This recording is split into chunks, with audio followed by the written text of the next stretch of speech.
Welcome, ladies and gentlemen, to another Port Jackson Securities webinar. Obviously, you've got the host Lachlan today. We're joined by our Managing Director from Elixir Energy, Neil Young. Neil, thank you once again for coming back. No, pleased to do so. And I gather there's a reasonable audience today, which probably implies that everyone's stuck at home with COVID, or maybe they're even interested in the stock. Yeah, more interested, I believe. I don't. Hopefully, not too many people have COVID out there, but right now it's been very interesting in the market, and obviously people are very interested to see how things have been going. But obviously, over the last year, you've had a pretty crazy year with a lot of drills being done, a lot of completions being done. How did you find last year, and is anything to take forward into this year? Yeah, well, certainly last year was a time of great ups and downs. At the start of the year, we just closed out a bunch of listed options being exercised, which put our balance sheets in a good position. And then a number of months later, we strengthened the balance sheet even more with a successful placement and SPP. And our balance sheet remains very, very strong just now, which allows us to ride out what we hope are the temporary slings and arrows of outrageous fortune in the market just now. And it's a very good position to be in. Operationally, we faced numerous issues with COVID, but ultimately I managed to get back to Mongolia for the first time in nearly 2 years in November. Then had to scarper quick when Omicron broke, but now that that's peaking, I'm looking to go back next month. Drilling, we did a bit short of 20 wells last year, which we think is pretty good for our peer group. Not every well works, that's the nature of exploration. But we discovered a number of new coal-bearing subbasins in the window that we're looking for coal seam gas. And I think the single standout well was one that we called Nomgon 6, which flowed fluids to surface for the first time in the country's gas history, and flowed at rates which we found very encouraging, and gave us the data to allow us to set up a extended pilot production test in 2022, which I'll talk more about. I've got a presentation coming up after this. Other highlight was we developed our hydrogen strategy for the country, which we've now renamed the Gobi H2 project.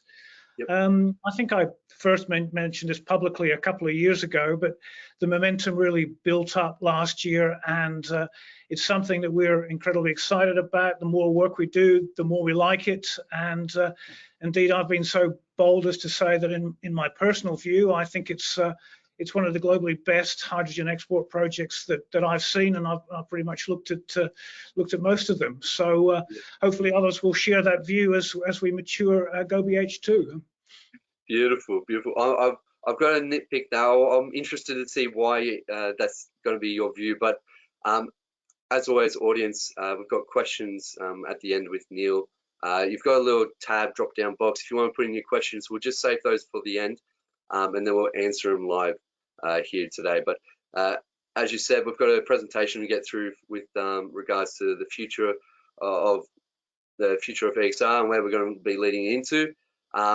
This isn't any advice. This is all just for research purposes. So obviously, with regards to today's presentation, we'll just take that on board. But if everyone sees the screen, I'm happy to continue on if you want to get going. Yeah, thanks, Lachlan. Now, it's a good job we're not a tech company, because I'm getting Lachlan to press the button here, but hopefully that's forgivable in an energy stock. So we've just posted this presentation on the ASX, and I'll just run through it just now, and then look forward to an interactive session at the end of that. So I haven't reintroduced the company in this presentation. I'm assuming that this audience is fairly self-selected and knows something about us, but I'll just verbally mention that I'm the managing director. My name's Neil Young.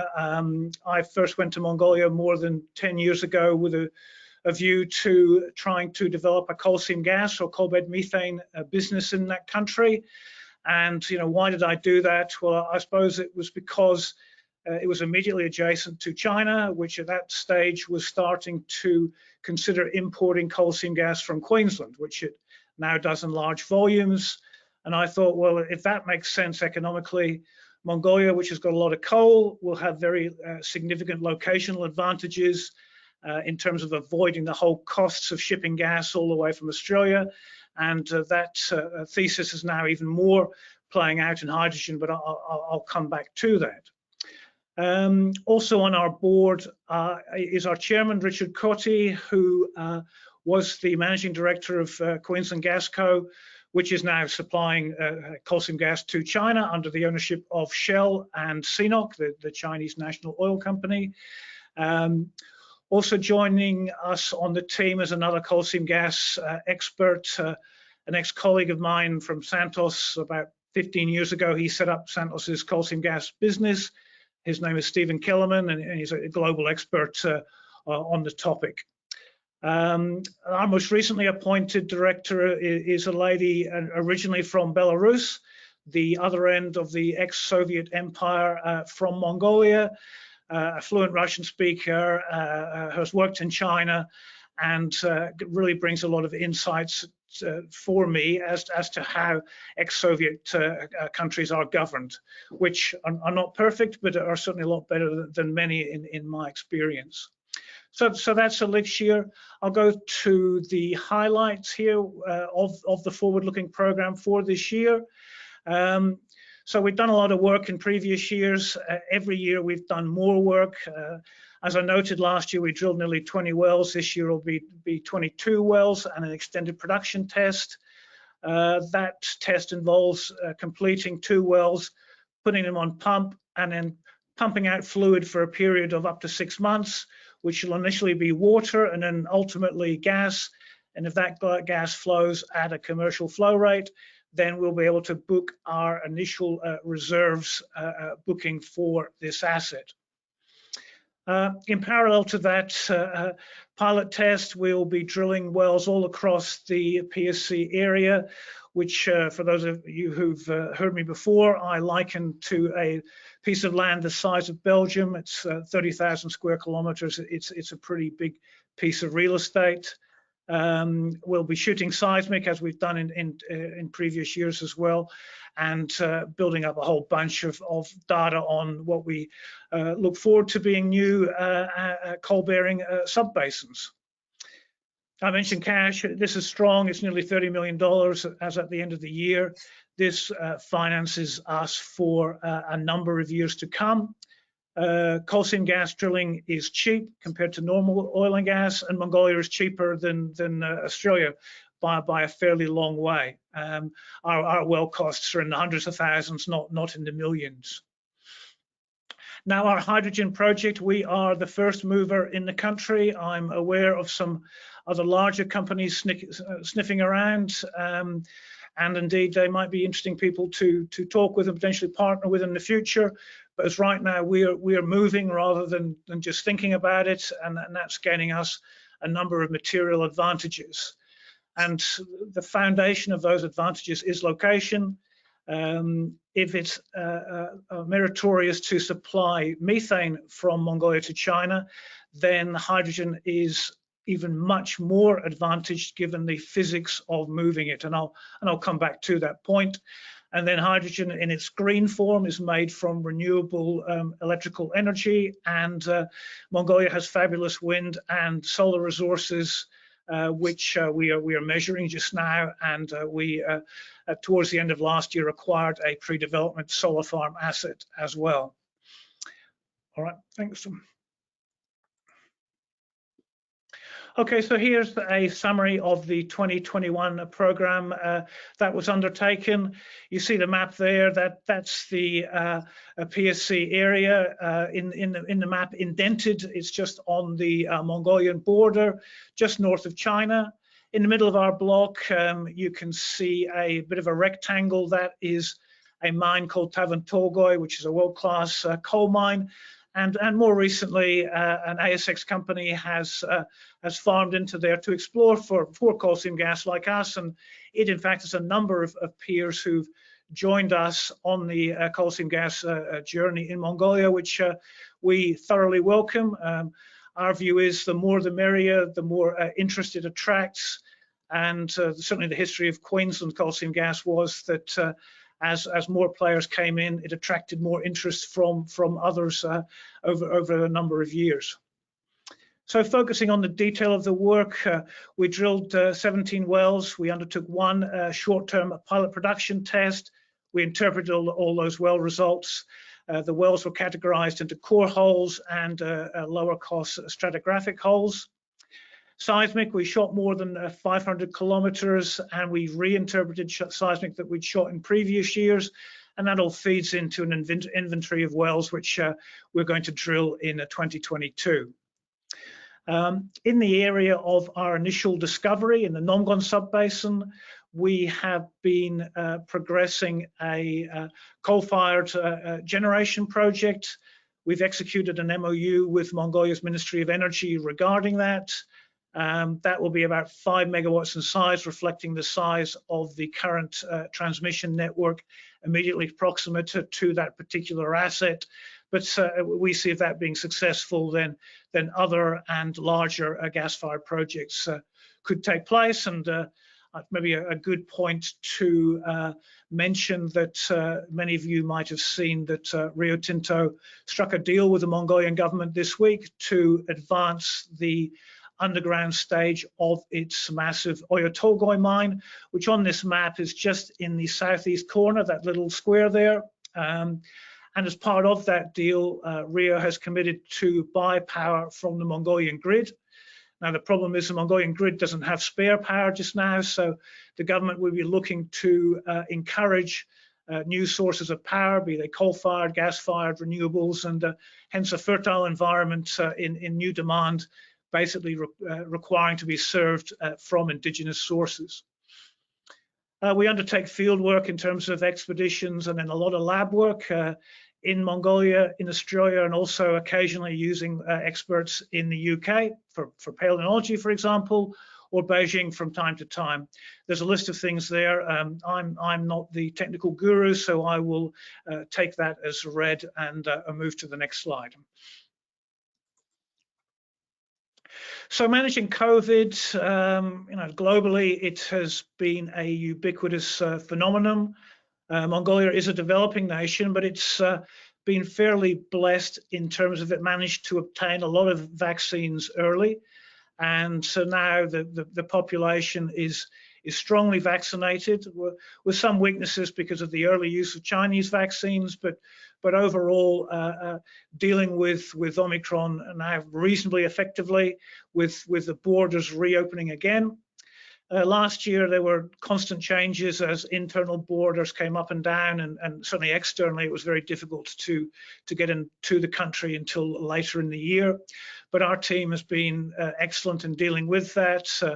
We have a strong local team headed by people I've known for a considerable period, and we think it important to invest in the staff capabilities in a country in which we invest, and we've increasingly done that.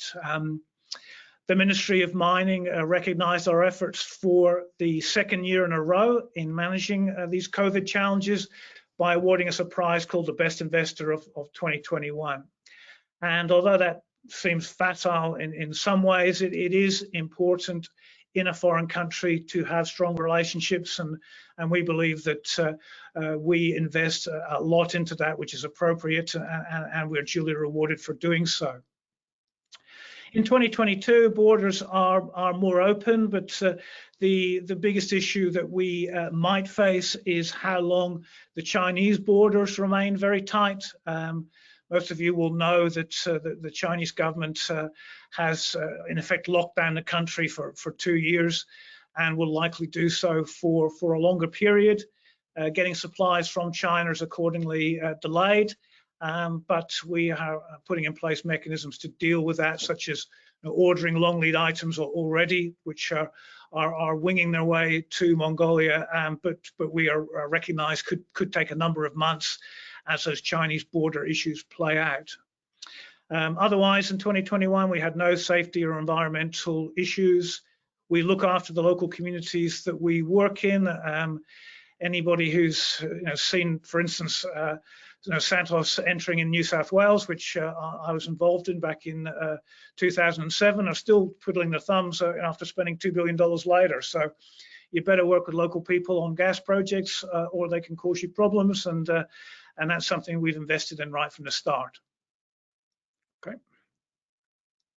So the 2022 program, here we see a bunch of targets in various sub-basins that we've identified through seismic and prior drilling work.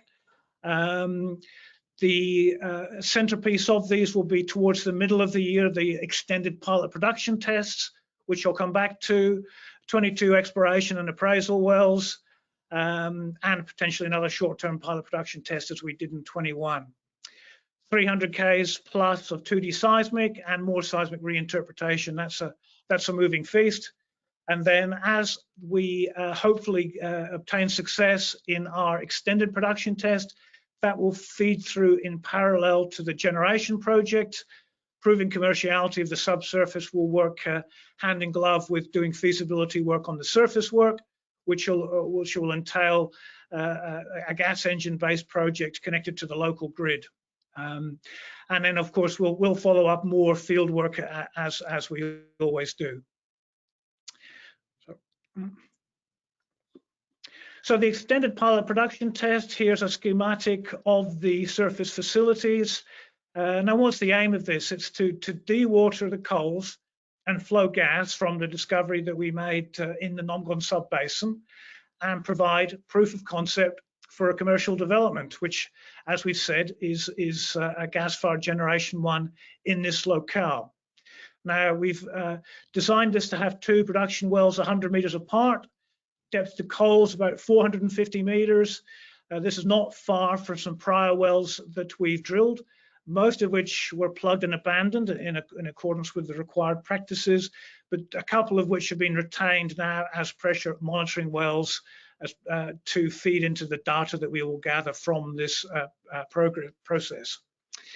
Under Mongolian law, a production test should be for 6 months maximum, and we aim to start that in the middle of the year. I don't want to sort of overpromise on that because of issues such as, I say, the unpredictability of Chinese border controls, but we're solidly aiming for that.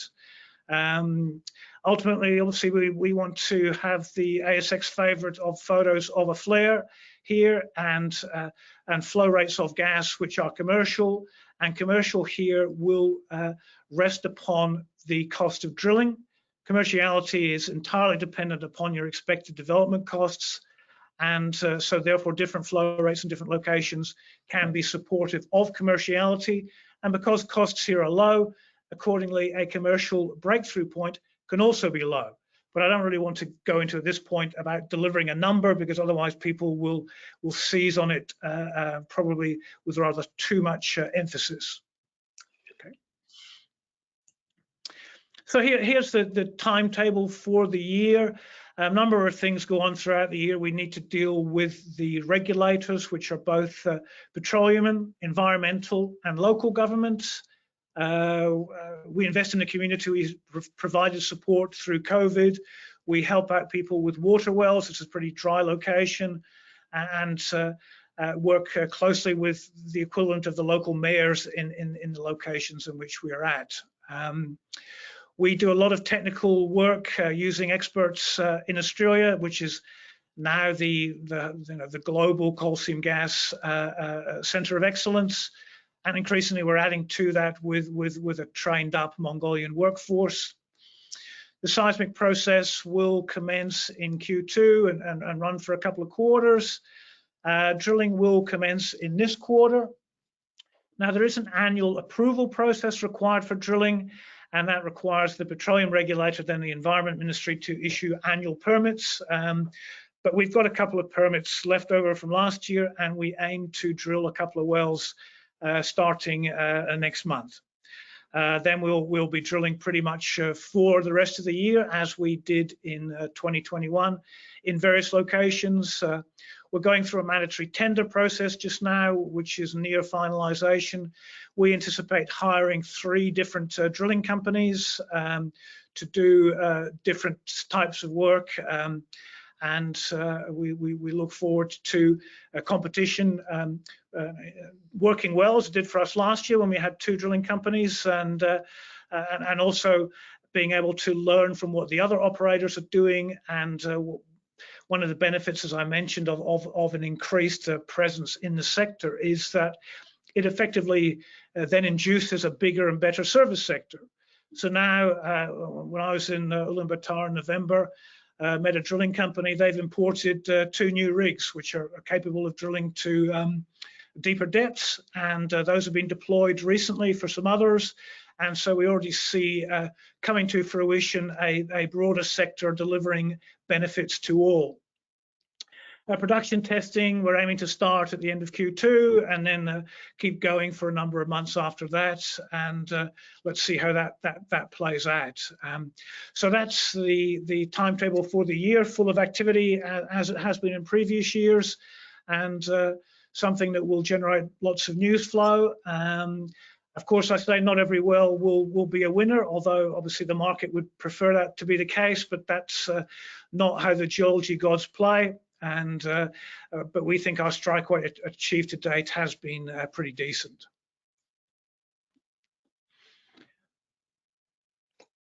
So here we illustrate how our work program has expanded over the years.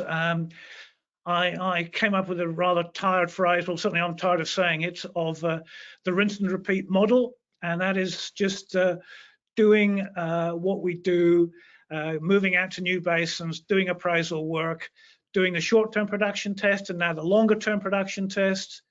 In 2019, we started with 4 wells. We nearly doubled that in 2020. Then we trebled it in 2021, and now we're doing more, including these production tests in 2022.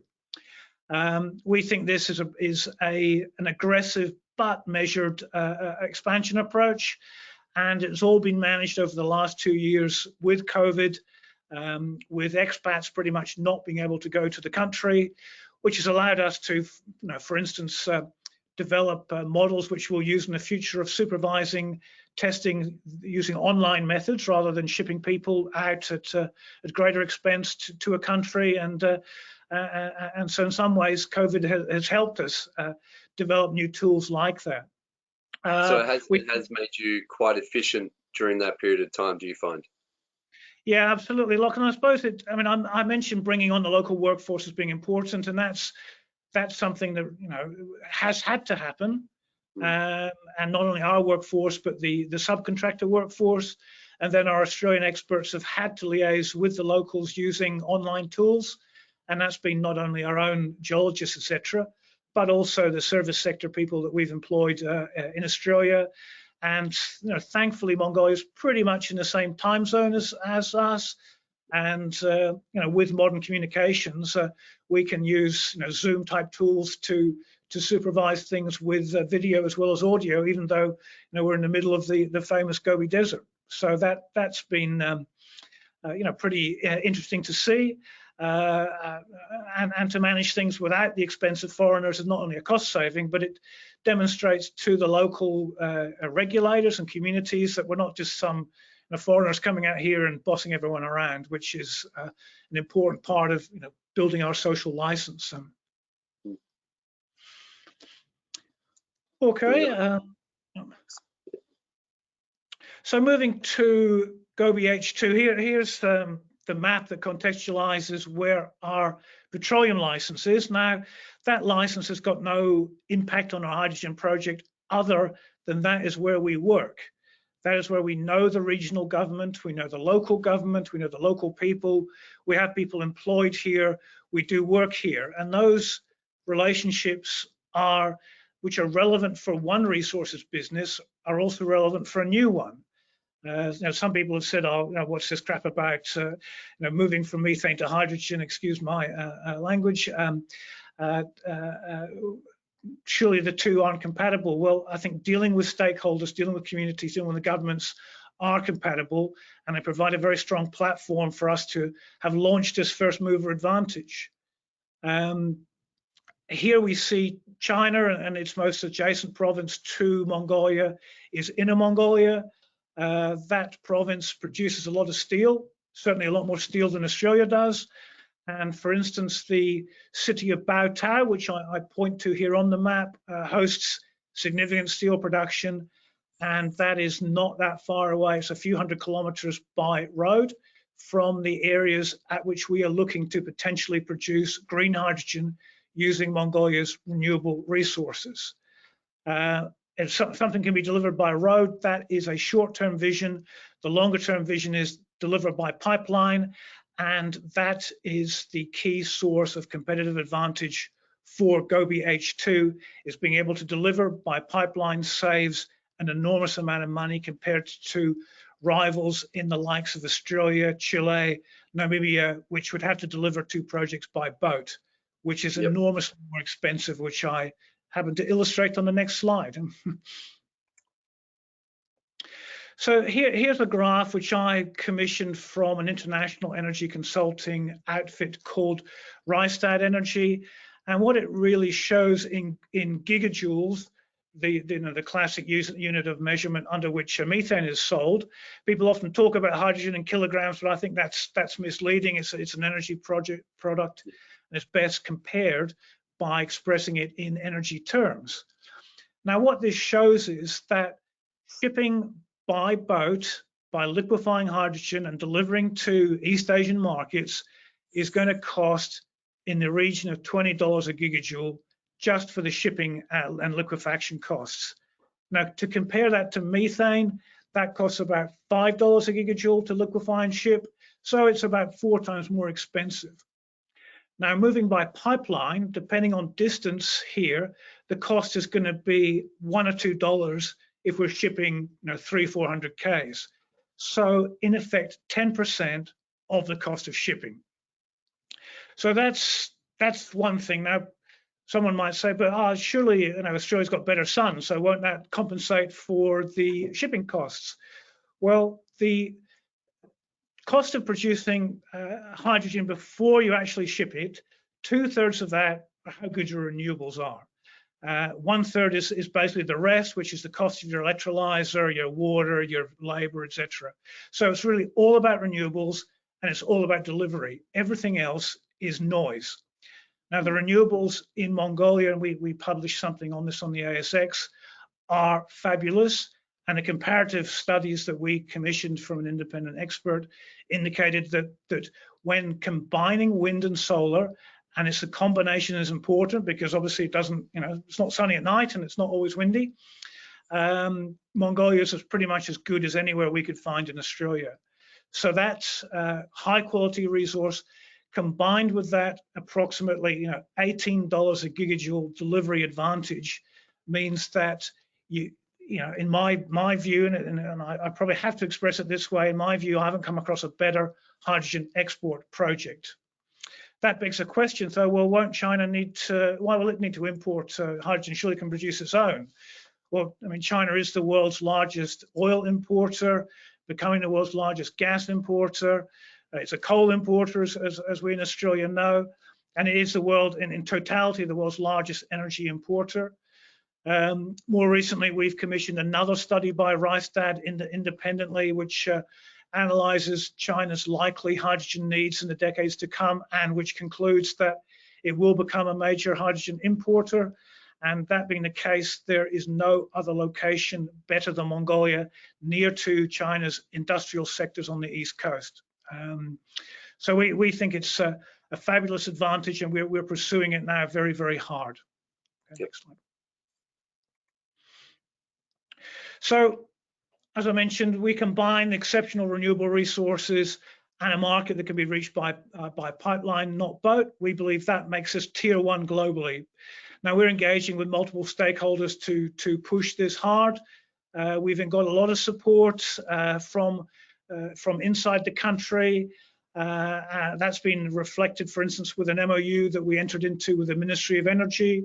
We've done work under that to provide it with legal advice from both Australia and Mongolia, which basically concludes the existing law is adequate. You don't need to do anything and wait for that.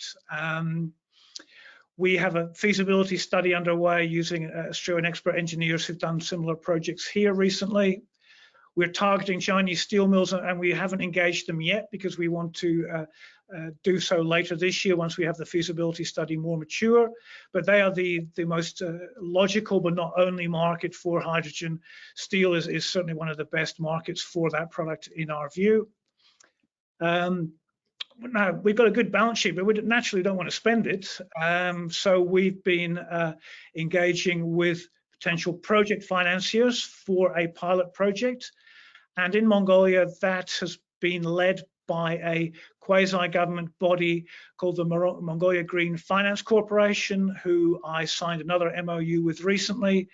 And also, we've engaged with the Asian Development Bank and the European Bank for Reconstruction and Development, both of whom have significant presences in Mongolia and have mandates these days, which mean that they want to finance projects such as green hydrogen, and they don't want to finance things like coal. So we've very much got an open door with those parties, and we see that the possibility of project finance for a pilot is high. Now, the key physical ingredient for green hydrogen that the electricity is basically applied to is water. There is water in the Gobi Desert. To give a sense of context for that, Rio Tinto's Oyu Tolgoi mine ultimately will use 1 ton a second of water. I visited the water infrastructure that they've got there.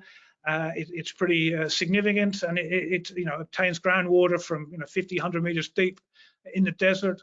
There are substantial water resources available there that can underwrite very, very large hydrogen projects. So water is available.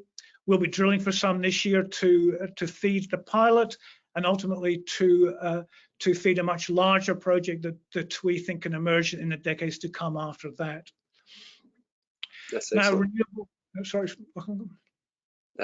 That's excellent. That's really good to hear. No worries. And then we are measuring the wind resources and solar resources in the region. We imported a piece of equipment from Australia called a SODAR, made by an Australian company here called Fulcrum, who I've known for a few years. And this piece of equipment is very robust, designed for Australian conditions to measure wind and sun in a bankable fashion. To date, the results we've got that in the 6 months or so that we've deployed it have been very encouraging, and we'll report more on that in due course.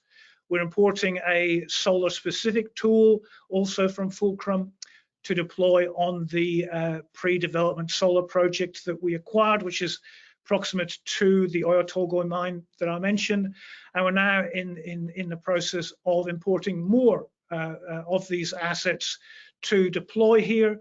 The key on these things is that until you start measuring, you haven't got something bankable. So it's about time rather than money. And again, this goes to our first mover advantage here.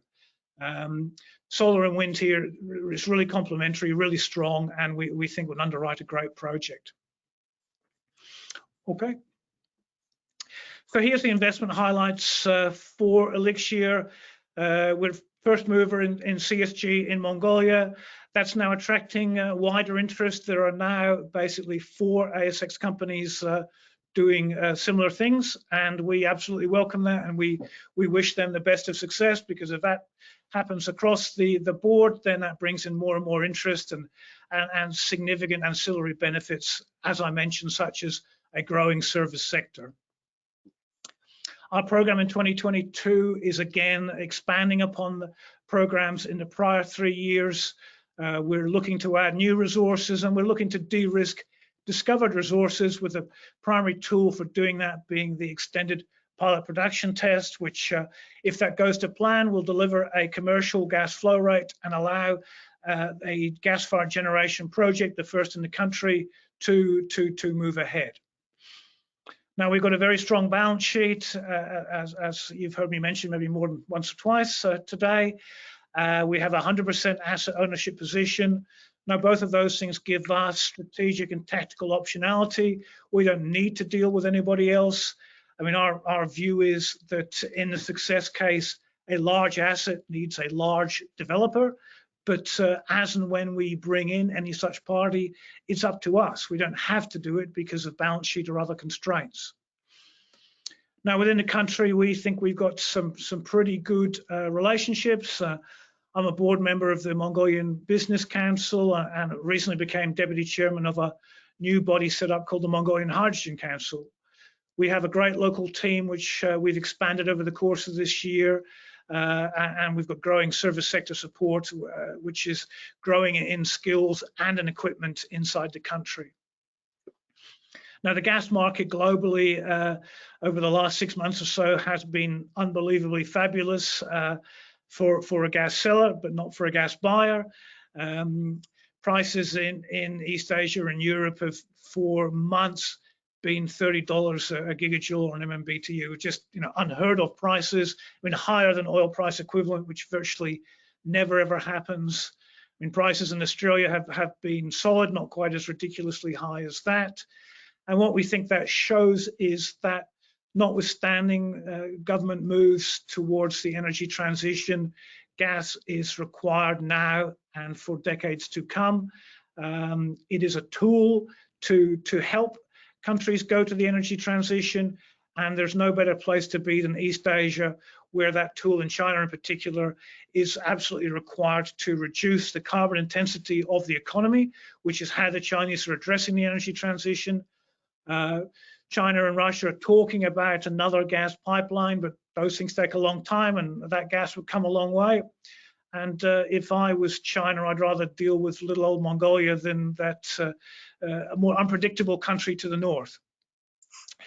Last but not least, our Gobi H2 project, we think is emerging as a world-class green hydrogen export project. We expect progress on that this year on a number of fronts, ultimately moving towards a pilot project of, say, 10 megawatts in size is what we're aiming for. And so we want to engage later on this year with potential off-takers, with the primary target being steel mills in China itself. So excellent. Loads and loads happening in 2022. Hopefully that was all self-explanatory, but now really over to you, Lachlan, and over to the audience for questions. That was excellent. Thank you very much for that presentation. I think what's very interesting is the Gobi drills. You did say it's in one of the best locations in the world for exporting green hydrogen. I know you're saying China's just right next door, but is there other factors as well of why it's in the best location? Well, I mean, I think location is a primary thing, because to move hydrogen over any sort of long distance other than a pipeline, you've got to put on a boat. That means you need to reduce its temperature to minus 255 degrees, which is pretty close to absolute zero. That is significantly colder than the cost of liquefying, sort of the temperature of liquefying methane. And hence, as we've illustrated through that Rystad Energy research, it costs 4 times more than liquefying methane.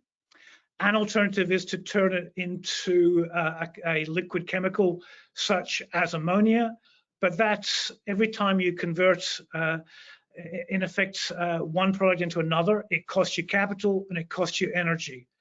And then if you're taking ammonia to the other end, if you have to turn it back into hydrogen, that costs you capital, that costs you energy. So again, a full ammonia conversion is going to cost a lot. Now, you can use ammonia as ammonia itself at the other end, for instance, in future electricity generation projects that could use ammonia. But if you want to turn it into hydrogen, which you'd need to do for steel, then its cost is going to be enormous. So that location is critical. And then if that location is combined with excellent wind, excellent solar, a lot of land that's not got a lot of other valuable uses, then that's what you want for a renewable project. Yep. Excellent, excellent. We might actually jump into a few of the questions from the audience, because there are quite a few. This is from Jason. Provided we acquire drilling rigs, the drilling rigs that drill past 700 meters, is there a chance we revisit BAG and the cracker as well, due to the recent success of the Jade gas, who drew past this depth? So Jade gas have been and are using one of those rigs I mentioned that I visited in November, which has just been imported by a guy I've known for a decade. He's a Kiwi who lives in Mongolia, very experienced driller, and we are engaging with him about potentially working with us this year. But we're still going through a tender process, which is legally mandated in the country, and so we haven't finalised that yet, and so don't want to commit to something on that point. But it's certainly feasible that we could be using that company or other ones that could revisit some sites that we went to before, whereby rig limitations meant we couldn't go as deep as we would have liked. And for instance, Bag should be one of those. But typically our work program evolves as we go through a year, as we get more information. And it's one of the great things about being 100% owners. We can do with what we want rather than consult with joint venturers, as is typically the case in the oil and gas industry. Excellent. This one's from Paul. He said, given the largely successful share purchase plan in 2021, the large cash holdings, the project timeline was set out to expand and expedite.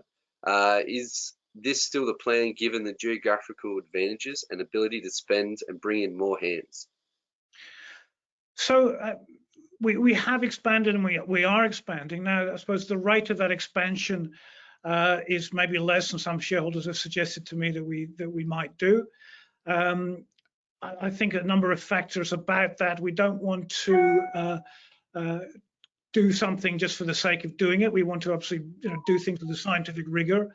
And then, of course, COVID in 2021 was an ever-moving feast, which put in place limitations on importing people and equipment, which had a real impact on how rapidly a program could be expanded.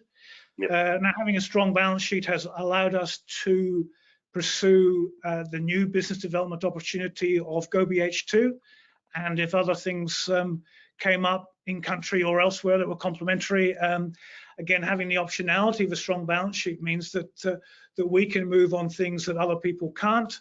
And so I'm sure shareholders expect us, and we do have a look at other things from time to time. But of course, our primary focus is methane and now hydrogen in southern Mongolia. Okay. And we are expanding the program this year. Well, leading into that, we have a question from Peter. Will EXR split the hydrogen company from the EXR company, forming two separate companies on the ASX? And if so, will issue current shares? If it's successful, will they split the company, or are you going to keep it the one? I think that the way to answer that is to say that we've got the option of doing that now. We don't have the necessity of doing it. So I think options create value for shareholders, even though we might never exercise that. But we could do that if we felt it was value adding. And we'll constantly therefore keep our eye on that possibility. If we did so, there's a number of mechanisms under which we could do it, a pro rata distribution or an IPO with preferential shareholder access to the float, etc. So we haven't decided upon anything like that, but it's great to have the option. Okay, interesting. Is there any information from the Mongolian government regarding the proposed railway track into EXR territory?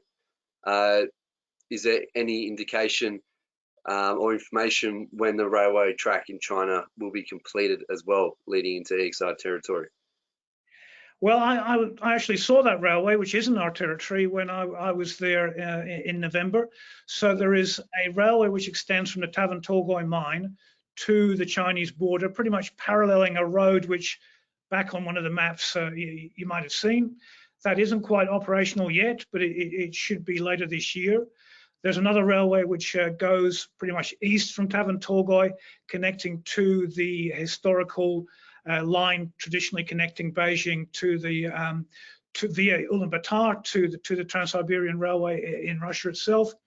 And so those rails are fairly mature now, but not quite finished yet.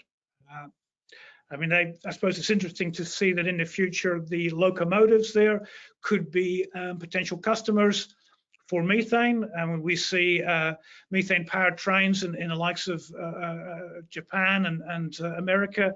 And interestingly, we've now seen hydrogen-powered trains emerge too. I've seen some photos of that in China too. So those additional potential demand nodes are of interest and of note. Yep. This one's from Patrick. He asks, has the Hazer process been considered for converting coal gas to hydrogen with carbon as a unusable waste product? Or is that a bit too technical? I mean, I'm only somewhat familiar with Hazer. I think that they've been a pretty successful stock on the ASX for promoting a technology which in effect does that. But I haven't investigated its potential application in Mongolia. Our hydrogen focus has been green rather than other colors because, amongst other things, we think the renewable resources are fabulous. And without being quite as evangelical as Twiggy himself, we think that the customers are likely to prefer hydrogen to be as green as possible, and accordingly, that's been our focus to date. Lovely, lovely. And we'll just do 2 more questions, and then we might wrap it up there. But do you see, this is from Steve, do you see any, foresee any issues concerning the dewatering, such as unexpectedly large volumes of water, such as the current blighting of the Queensland project? So we measured the gas water saturation of the coals in the Nomgon subbasin, and it's indicated that they're pretty much fully saturated. That means that there should be substantially less water to produce than in some areas where there is undersaturation, such as in some of the basins in Queensland. But ultimately, the purpose of the pilot production test is to turn lab theory into reality. So we're pretty confident, but we can't be 100% confident that water won't flow stronger than we would like. But certainly, we think that it's not going to be like the multi-year dewatering that we've seen in some other places. Excellent. This one's from Matthew. Do you expect to have an extended dewatering drawdown process with the coals that you have found so far, or is it pretty well normal? We think it'll be normal or better because of the gas saturation being high, as I mentioned earlier. That's in the Nomgon subbasin. Obviously, we've got other basins to go to in due course, and they won't necessarily all have the same features. But certainly where we are just now, it looks pretty favourable from a dewatering point of view. Now, one thing that we are sensitive to is that producing water in a desert, you need to make sure the local community understands what you're doing. And if you can find an alternative use for it, then that should be encouraged. Now, to date, where we are, the level of salt is probably slightly too high for the water to be used for animals or for cropping. But it's not nearly as saline as some other places that we've seen in Australia, and we accordingly believe it can be managed fairly readily. Excellent, excellent. And of course, those questions always come up about share price. What are your thoughts at the moment? I suppose I'll point to the macro environment whereby there's been a technical correction in the overall market, and for stocks which are presumed to be at the riskier end, and a resource exploration company in a foreign country tends to be characterized that way, is going to suffer from a general bearish trend in the market. I think as we go into this year's program on both gases, that all things being equal, there is a chance of significant share price appreciation. But hey, I'm the MD, it's my job to say that. That's not financial advice. But hopefully what I've said today would support that. And then ultimately, the key issue for resource stocks, are you come issue because you need money, is not present for us for a number of years. We have a very strong balance sheet. We can more than pursue all our current projects and more if it came to that. And so dilution is not going to be an issue unless one chooses to sell. You're not going to be forced into a dilution scenario.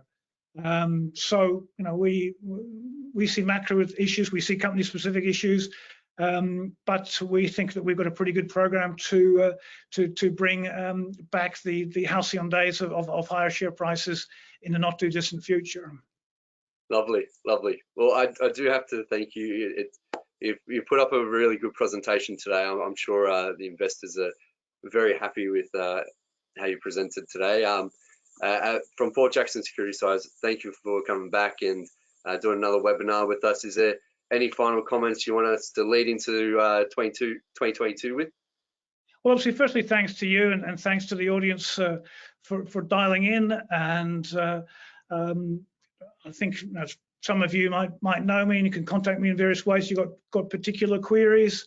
I suppose the message for 2022, it's now a tale of two gases. Hydrogen is emerging as, I think, a potentially world-class asset for Elixir here. That's not to take our eye off the methane ball.